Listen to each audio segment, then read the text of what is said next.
अमित शाह जी पत्रकारी संबंधित एड्रेस करेंगे।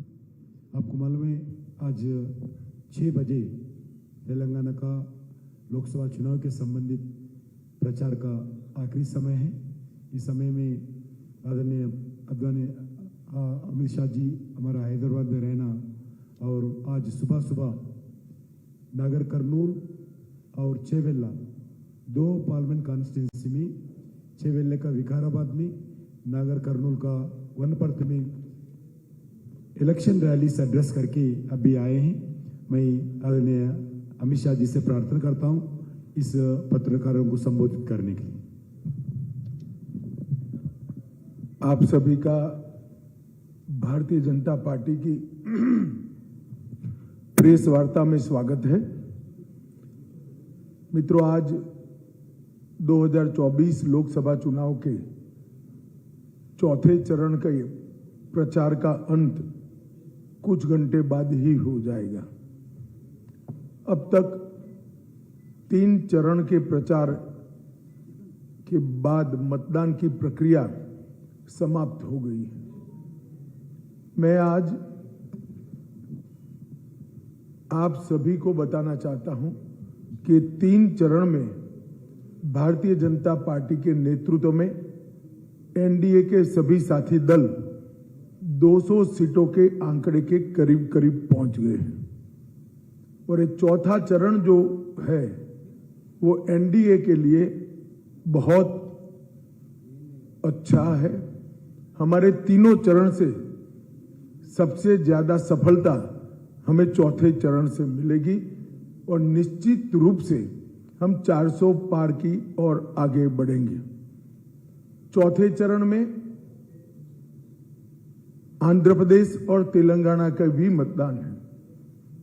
मैं आपको विश्वास के साथ कह सकता हूं कि दोनों राज्यों में एनडीए और Bharatiya Janata party complete SVEEP करने जा रही है और बड़ी मजबूती के साथ हम आगे बढ़ रहे हैं।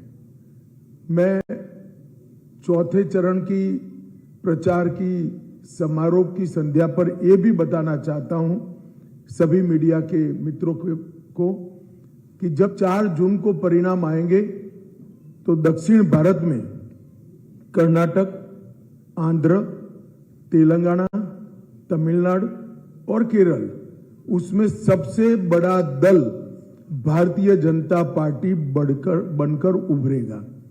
इसका मतलब है कर्नाटक, आंध्र प्रदेश, तेलंगाना, तमिलनाडु और केरल में सबसे ज्यादा किसी एक दल को सीट मिलेगा तो वो दल होगा भारतीय जनता पार्टी। तेलंगाना में हम लगभग 10 सीटों से ज्यादा सीट जीत कर आएंगे। 13 सीटों पर हमारी स्थिति बहुत अच्छी है, मगर 10 से ज्यादा सीटें तेलंगाना में भारतीय जनता पार्टी जीत कर आएगी। पूरे देश के सामने अब तक जो प्रचार चला है वो प्रचार में कमोबेश मुद्दे सेट हो चुके हैं। एक और यूपीए है, इंडी अलायंस है और दूसरी ओर एनडीए भारतीय जनता पार्टी के नेतृत्व में खड़ा है। एक और 12 लाख करोड़ के घपले, घोटाले, भ्रष्टाचार करने वाली कांग्रेस और उनके साथी दल है, तो दूसरी ओर नरेंद्र मोदी जी है जिन पर 23 साल मुख्यमंत्री या प्रधानमंत्री रहते हुए 25 पैसे का भी भ्रष्टाचार का आरोप नहीं लगा है। एक और सत्ता का सुख भोगने वाले हैं, जैसे थोड़ी ही गर्मी बढ़ते ही कुछ नेता देश के बाहर छुट्टी पर नियमित रूप से चले जाते हैं, थाईलैंड जाते हैं, बैंकॉक जाते हैं। आप भी समझ रहे हो कि मैं किसके लिए कह रहा हूं। और दूसरी ओर नरेंद्र मोदी जी है, 23 साल से दीपावली के दिन की भी छुट्टी लिए बगैर दीपावली के दिन सरहद पर देश की रक्षा करने वाले जवानों के साथ दीपावली मनाने का काम करते हैं। एक और 10 साल का ट्रैक रिकॉर्ड और 25 साल का एजेंडा है। ये 10 साल में मोदी जी ने भारत को हर क्षेत्र में आगे बढ़ा है। गरीब कल्याण के लिए, गरीबों के विकास के लिए 70 साल के काम को एक और रखे, इतना काम इस 10 साल के अंदर हुआ है। देश की सुरक्षा सुनिश्चित हुई है, आंतरिक सलामती मजबूत हुई है, टेररिज्म और नक्सलिज्म पर पूरा शिकंजा कसा गया है। देश का अर्थतंत्र 11वें नंबर से 5वें नंबर पर आया है। डिजिटल इंडिया और स्टार्टअप पूरी दुनिया में चर्चा का मुद्दा बने हुए हैं। हमारी बैंकों का जो खस्ता हाल हमें मनमोहन सिंह देकर गए थे, उसको हमने आगे बढ़ाया है। तो एक और हर क्षेत्र में सफलता प्राप्त करने वाला और देश को आगे बढ़ाने वाला नेतृत्व श्री नरेंद्र मोदी का है। तो दूसरी बार 20-20 बार लॉन्च करने के बावजूद भी राहुल यान लॉन्च नहीं कर पा रहा है, 21वीं बार लॉन्च करने का अभी प्रयास हो रहा। और एक और सबसे गरीब घरों में से चाय बेचने वाले के घर में पैदा हुए नरेंद्र मोदी जी है, जो गरीबों की, वंचितों की, पिछड़ों की, दलितों की और ट्राइबल्स की संवेदना भी जानते हैं और उनकी जरूरियतों को भी जानते हैं। तो दूसरी ओर चांदी के समझ के साथ पैदा हुए नेता है, जो परिवारवाद की राजनीति के आगे बढ़ते हैं। मित्रों, जहां तक सवाल है देश की जनता का, देश की जनता तय कर बैठी है कि ये चुनाव नरेंद्र मोदी जी को तीसरी बार प्रधानमंत्री बनाने का चुनाव है। और हम सबको पूरा विश्वास है कि 400 के ज्यादा सीटों के साथ मोदी जी फिर से एक बार इस देश का प्रधानमंत्री बनेंगे। मित्रों, मैं तेलंगाना की भी जरूर बात करना चाहता हूं। तेलंगाना को जब बनाया गया तब तेलंगाना रेवेन्यू सरप्लस स्टेट था। आज तेलंगाना पर लाखों करोड़ों रुपए का ऋण है और 80,000 करोड़ रुपया हर साल ऋण चुकाना में तेलंगाना को चुकाना पड़ता है। बीआरएस और कांग्रेस की सरकारों ने तेलंगाना के विकास को डिरेल किया है। जब मोदी जी ने ये 10 साल में तेलंगाना के विकास के लिए ढेर सारे काम किए हैं। 14-15 में संयुक्त आंध्र प्रदेश की ग्रांट 63,000 करोड़ थी, 15,000 करोड़ रुपया मिलती थी। संयुक्त आंध्र प्रदेश को 15,000 करोड़ रुपया ग्रांट मिलती थी। आज ये लगभग 63,000 करोड़ रुपया मिलती है। मतलब 4 गुना ग्रांटिंग एड में बढ़ोतरी करने का काम नरेंद्र मोदी सरकार ने किया है। इसके अलावा तेलंगाना में 1,65,000 करोड़ रुपया हमने सड़क निर्माण के लिए, 32,000 करोड़ रुपया रेलवे के विकास के लिए और 7,000 करोड़ रुपया एयरपोर्ट के उत्थान के लिए देने का काम किया है। तो एक प्रकार से हमने आजादी के बाद एक दशक में कभी भी तेलंगाना को न मिला हो, इतना फंड नरेंद्र मोदी जी ने दिया है। इसके अलावे 900 करोड़ के लागत से समक्का सरक्का सेंट्रल ट्राइबल यूनिवर्सिटी बनाने का काम हमने किया है। राष्ट्रीय हल्दी बोर्ड बनाया है। 6300 करोड़ से Ramagundam fertiliser and chemical limited RFCL को फिर से शुरू करने की घोषणा की है। और दूसरी ओर दोनों पार्टियां, बीआरएस और कांग्रेस पार्टी, वो वोट बैंक की पॉलिटिक्स और भ्रष्टाचार में आकंठ डूबे हुए, परिवारवाद, करप्शन, बैड गवर्नेंस और अपीसमेंट, ये चारों नासुरों ने तेलंगाना की जनता को बड़ा परेशान किया हुआ है। और मुझे विश्वास है तेलंगाना की जनता इस बार भारतीय जनता पार्टी को प्रचंड बहुमत के साथ मोदी जी के समर्थन में ज्यादा से ज्यादा रिकॉर्ड सांसद यहां से चुना कर भेजेगी। चाहे बीआरएस की सरकार हो, चाहे कांग्रेस की सरकार हो, सरकार का स्टीयरिंग व्हील हमेशा ओवैसी के हाथ में रहा है। ये दोनों ने अपीसमेंट के अपने थ्योरी को आगे बढ़ाते हुए सरकार चलाने का ठेका बिल्कुल मजलिस को आउटसोर्स किया हुआ है। ये लोग सीए का विरोध करते हैं, 370 हटाने का विरोध करते हैं, सर्जिकल स्ट्राइक पर क्वेश्चन खड़े करते हैं, पीएफआई का समर्थन करते हैं, रोहिंग्या को देश में आने जाने देने का घुसपैठ का समर्थन करते हैं, हैदराबाद मुक्ति संग्राम दिन मनाने की परंपरा बंद करते हैं, रामनवमी पर भद्राचलम को पवित्र वस्त्र भेंट करने की परंपरा भी इन्होंने बंद कर दी है। और सबसे बड़ी बात जो पूरे देश के लिए और विशेषकर एसटी, एससी, ओबीसी के लिए हानिकारक है, इन्होंने 4% मुस्लिम आरक्षण तेलंगाना के अंदर इंट्रोड्यूस किया है। ये 4% मुस्लिम आरक्षण सीधा सीधा एसटी, एससी, ओबीसी के आरक्षण पर, रिजर्वेशन पर डाका है। और हम ये निश्चित रूप से कहते हैं, जब भी भारतीय जनता पार्टी की सरकार आएगी, यहां से हम मुस्लिम आरक्षण को समाप्त कर देंगे। भाइयों बहनों, बीआरएस के घोटाले की बड़ी सूची मेरे पास है और कांग्रेस के घोटाले की बड़ी सूची भी मेरे पास है, मगर मैं इसमें बहुत ज्यादा नहीं जाना चाहता, परंतु कांग्रेस की वादा खिलाफी के बारे में जरूर कहना चाहता हूं। उन्होंने कहा था कि हम 2 लाख रुपया का कर्ज माफ करेंगे और ये भी कहा था सोनिया जी के जन्मदिन के दिन पर करेंगे। हम सब तो मानते थे सरकार बनेगी तो कर देगा, मगर उसमें एक पेच था, सोनिया जी के कौन से जन्मदिन पर वो नहीं कहा। तो सरकार बनने के बाद इतने दिन हो गए, मगर 2 लाख क्या 2 रुपये का भी किसानों का कर्ज माफ नहीं हुआ। किसान को हर साल 15,000 देने का वादा किया था, वो भी पूरा नहीं हुआ। खेती हर मजदूरों को 12,000 देना था, वो भी पूरा नहीं हुआ। हर क्विंटल अनाज पर एमएसपी पर 500 रुपया बोनस देना था, वो भी नहीं दिया। स्टूडेंट को 5 लाख तक की क्रेडिट लाइन देनी थी, वो भी नहीं दिए गई। बच्चियों को कॉलेज जाते वक्त स्कूटी देने का वादा किया था, वो भी पूरा नहीं हुआ। हर मंडल में एक इंटरनेशनल स्कूल खोलने का वादा किया था, वो भी पूरा नहीं हुआ। वादा एक ही पूरा हुआ जो उन्होंने अपने हाई कमांड को किया था कि पूरे भारत के चुनाव लड़ाने का फंड वो तेलंगाना से भेजे। कांग्रेस पार्टी ने तेलंगाना को, रेवंत रेड्डी जी ने तेलंगाना को कांग्रेस का एटीएम बनाने का काम किया है।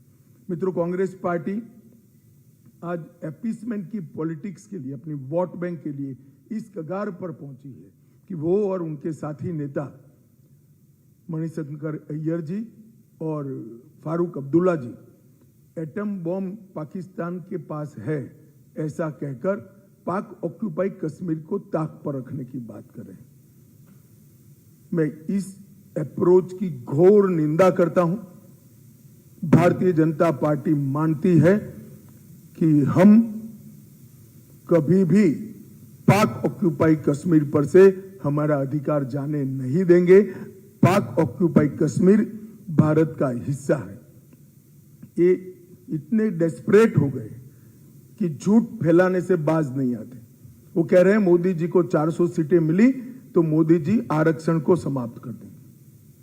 मैं आज आप लोगों के माध्यम से देश की जनता और विशेषकर तेलंगाना की जनता के सामने स्पष्ट करना चाहता हूं, 10 साल से मोदी जी के पास पूर्ण बहुमत। भारतीय जनता पार्टी ने कभी रिजर्वेशन को हाथ नहीं लगाया। हमने हमारे पूर्ण बहुमत का उपयोग धारा 370 को समाप्त करने के लिए किया, यूसीसी लाने के लिए किया। हमारे पूर्ण बहुमत का उपयोग हमने ट्रिपल तलाक समाप्त करने के लिए किया, राम जन्मभूमि के मंदिर बनाने के लिए किया। कांग्रेस पार्टी ये झूठ बोल रही है और झूठ बोले तब तक तो समझ में आता है। मेरे वीडियो को एडिट कर गलत तरीके से बताने का पाप भी यहां पर किया गया। मित्रों, एक कहते हैं अगर वो सत्ता में आएंगे तो 370 वापिस लाएंगे। वो कहते हैं सत्ता में आएंगे तो ट्रिपल तलाक वापिस लाएंगे। वो कहते हैं सत्ता में आएंगे तो पर्सनल लॉ इंट्रोड्यूस करेंगे। और मैं मानता हूं कि देश की जनता ने ये निर्णय करना है कि ट्रिपल तलाक वापिस लाना है या नहीं लाना है, 370 वापिस लाना है या नहीं लाना है, पर्सनल लॉ के आधार पर देश को चलाना है या नहीं चलाना है। एक और मोदी जी विकास के मामले में 75 साल के सारे रिकॉर्ड तोड़कर एक ऐसे प्रधानमंत्री बनकर उभरे हैं जिन्होंने देश की जनता के सामने एक लक्ष्य रखा है कि जब देश की आजादी की शताब्दी मनाई जाएगी 2047 में, तब भारत पूर्ण विकसित देश होगा और हर क्षेत्र में दुनिया में पहले नंबर पर होगा। और दूसरी ओर एपीसमेंट, भ्रष्टाचार, परिवारवाद, ये तीनों से घिरे हुआ ये इंडी अलायंस है। देश की जनता स्पष्ट रूप से मानती है कि मोदी जी के नेतृत्व के साथ रहना है। देश का भविष्य इसी में सुरक्षित है। देश मोदी जी ही सुरक्षित कर सकते हैं, देश मोदी जी ही समृद्ध कर सकते हैं। मुझे पूरा विश्वास है। मैं अपील करना चाहता हूं, अगले 3 चरण की तरह ही चौथे चरण में भी बढ़ चढ़कर भारतीय जनता पार्टी और उसके साथी दलों का आप समर्थन करिए और मोदी जी को एक निर्णायक लीड की ओर पहुंचाइए। धन्यवाद।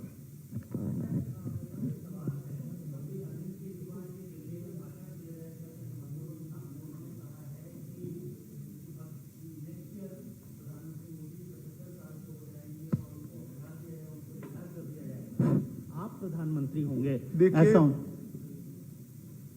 मैं अरविंद केजरीवाल एंड कंपनी और पूरे इंडिया अलायंस को कहना चाहता हूं, मोदी जी 75 साल के हो जाए, इससे आपको आनंदित होने की जरूरत नहीं है। ये भारतीय जनता पार्टी के संविधान में कहीं नहीं लिखा है। मोदी जी ही ये टर्म पूरी करेंगे और मोदी जी ही आगे देश का नेतृत्व करते रहेंगे। इसमें भारतीय जनता पार्टी में कोई कंफ्यूजन नहीं है। ये कंफ्यूजन खड़ा करना चाहिए। Amit Shah ji, Praveen Kumar from PTI. भाई एक के बाद एक। Amit Shah ji, Praveen Kumar from PTI. एक सेकंड भाई, उन्होंने Praveen Kumar from PTI. Mic बंद कर खड़े होकर बोलो।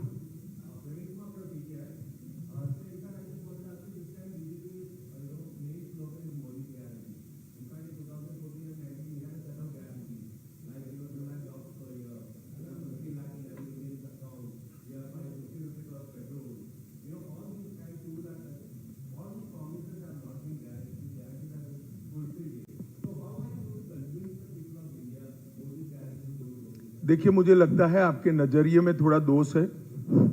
हमने इस देश की 12 करोड़ बहनों को गैस का सिलेंडर दिया है, 14 करोड़ लोगों को घर में पीने का पानी दिया है, नल से जल दिया है। हमने 14 करोड़ टॉयलेट्स बनाए हैं, 80 करोड़ लोगों को 5 किलो मुफ्त राशन प्रति माह दिया है, प्रति व्यक्ति प्रति माह दिया है। 60 करोड़ लोगों को 5 लाख तक का पूरा स्वास्थ्य का खर्चा दिया है। हमने वादा किया था हम देश को सुरक्षित करेंगे। आज देश की सुरक्षा को सुनिश्चित करने का काम नरेंद्र मोदी जी ने किया है। हमने कहा था हम देश के अर्थतंत्र को पटरी पर चढ़ाएंगे। 11वें नंबर पर एक अर्थशास्त्री प्रधानमंत्री छोड़कर गए थे, उसको हमने 5वें नंबर पर लाने का काम किया है। और तीसरी टर्म में निश्चित रूप से देश का अर्थतंत्र संसार में 3रे नंबर का अर्थतंत्र बनेगा। हमारे एजेंडे में राम मंदिर था, हमने वो पूरा किया है। 370 हटाना था, हमने वो पूरा किया है। यूसीसी की शुरुआत भी हमने की है।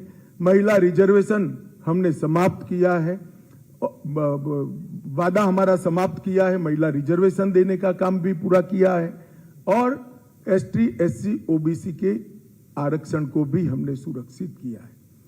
तोड़ मरोड़ कर एजेंडे को, हमारे संकल्प पत्र को अपनी दृष्टि से देखना ठीक नहीं है।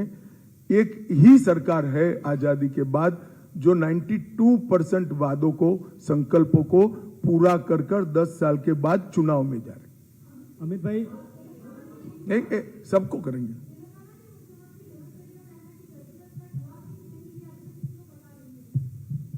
देखिए, मैं यही कहना, एक्चुअली में मुझे कहना चाहिए था, इन लोगों का माइनॉरिटी वोट बैंक की लालच इतनी बड़ी है कि सर्जिकल स्ट्राइक को भी क्रिटिसाइज कर रहे हैं। सर्जिकल स्ट्राइक भारत की रक्षा नीति की इतनी महत्वपूर्ण अहम घटना थी कि जिसने दुनिया के सामने अमेरिका और इजराइल के बाद भारत को तीसरा देश हमारा जुड़ा, जो अपनी सीमा और सेना के साथ अगर कोई छेड़खानी करता है तो घुस कर जवाब देने का दम रखता है। पूरे देश को सर्जिकल स्ट्राइक पर गर्व है। मगर रेवंत रेड्डी सार्वजनिक रूप से नहीं बोल सकते। आप अकेले मिले तो शायद कह देंगे। अमित शाह जी, संजय भाई,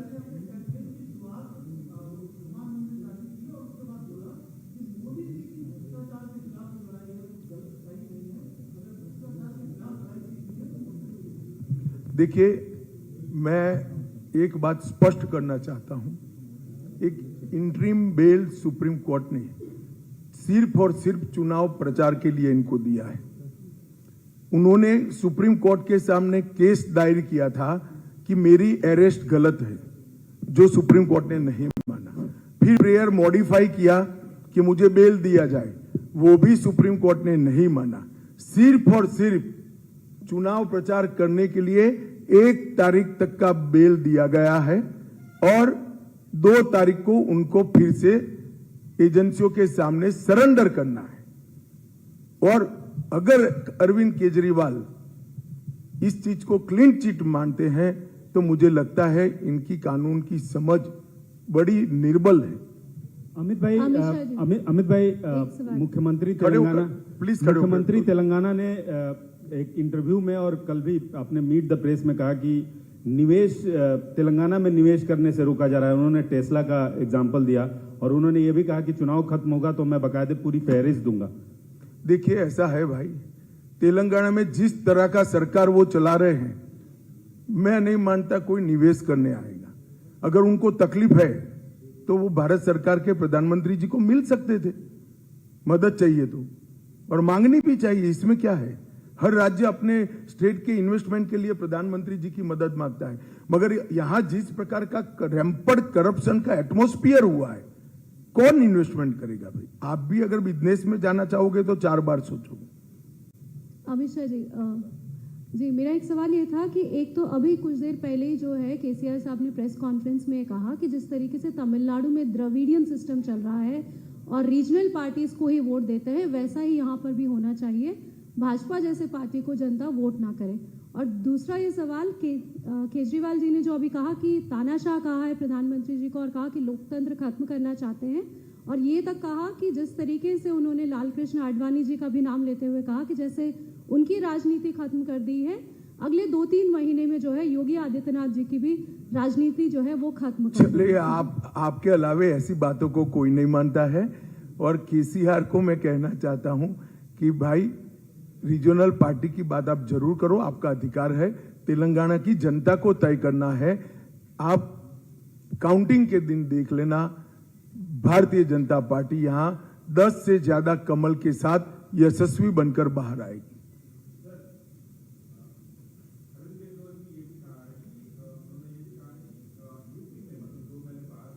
भैया, मगर पहले एक बात समझ लो, उनकी बेस ये है कि मोदी जी को बदले जाएंगे। मोदी जी को बदलना ही नहीं है, मैंने स्पष्ट कर दिया। अब बैठ जाओ।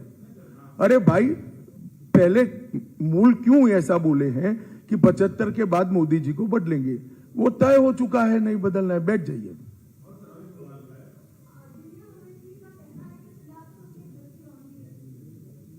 देखिए, ऐसी अभद्र भाषा का जवाब मैं नहीं दे सकता।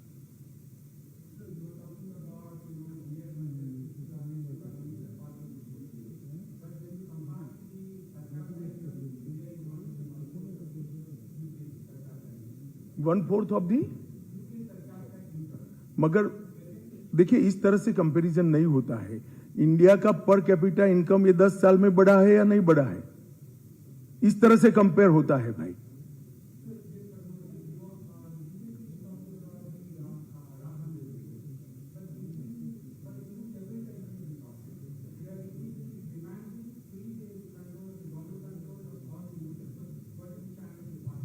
नहीं, ये कोर्ट का, जिन लोगों की भी डिमांड है वो कोर्ट के सामने गए। मेरी पार्टी के स्टैंड का क्वेश्चन डज नॉट अराइज।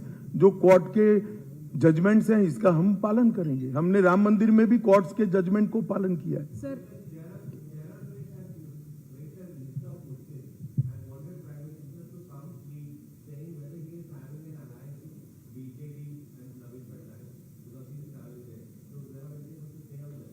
नहीं, क्या बीजेडी? नहीं, कोई अलायंस नहीं। हम आमने सामने चुनाव लड़े हैं। हम ओडिशा में बहुत अच्छी पोजीशन में हैं। 21 में से 16 से ज्यादा सीटें जीतने जा रहे हैं। अब ओडिशा में अगली सरकार भारतीय जनता पार्टी की सरकार बनने जा रही है।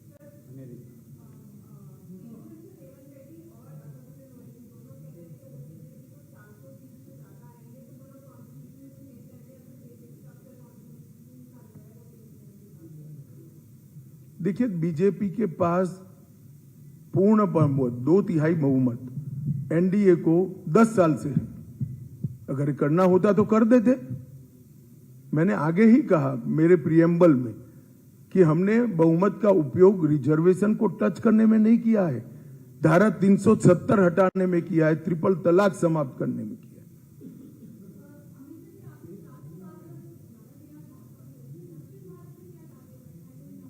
मैंने कहा ना, एक सेकंड, दक्षिण भारत में भारतीय जनता पार्टी सबसे बड़ा दल बनकर इस चुनाव में बाहर आएगी।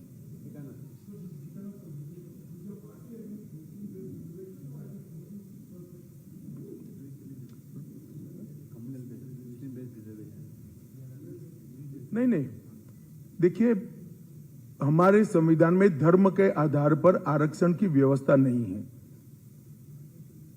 हमारे संविधान के अंदर ओबीसी में हर धर्म के लोगों को लेने की व्यवस्था है, परंतु इसके लिए सर्वे होता है, पिछड़ेपन का सर्वे होता है, इनकी एजुकेशन की स्थिति, इकोनॉमिक स्थिति एंड सोशल स्थिति, ये तीनों को सर्वे कर ओबीसी की लिस्ट बनती है। उसमें कोई भी मुस्लिम जाति आ सकती है, क्रिश्चियन जाति भी आ सकती है। इसके खिलाफ भारतीय जनता पार्टी नहीं है, परंतु रिलीजन बेस्ड रिजर्वेशन के खिलाफ हम हैं। किसी भी, चाहे हिंदू हो, मुस्लिम हो, ईसाई हो, धर्म के आधार पर रिजर्वेशन नहीं दे सकते।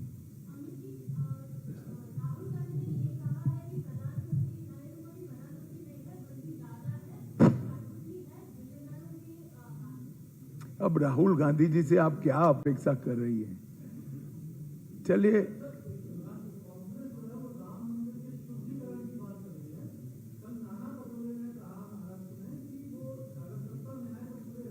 मगर वो सत्ता में ही नहीं आने, आप चिंता मत करिए।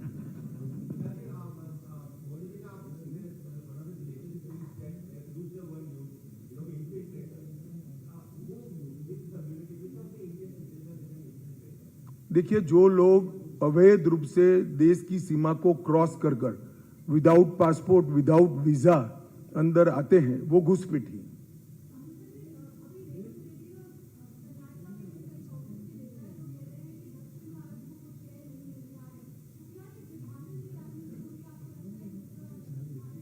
देखिए, वो कितना भी कर दे, ये तो कांग्रेस ने, एक नेता ने ये भी कहा कि इस देश को उत्तर भारत और दक्षिण भारत में बांट देना चाहिए। कांग्रेस ने एक बार तो देश का बंटवारा करा है, अभी इनका पेट नहीं भरा है, ये दूसरी बार करना चाहते हैं। मगर मैं आपको आश्वस्त करना चाहता हूं, जब तक भारतीय जनता पार्टी राजनीति में है, इस देश का बंटवारा नहीं होगा। तुम लास्ट कर 3 बार पूछे भाई। हो गया भाई, हो गया भाई, हो गया भाई।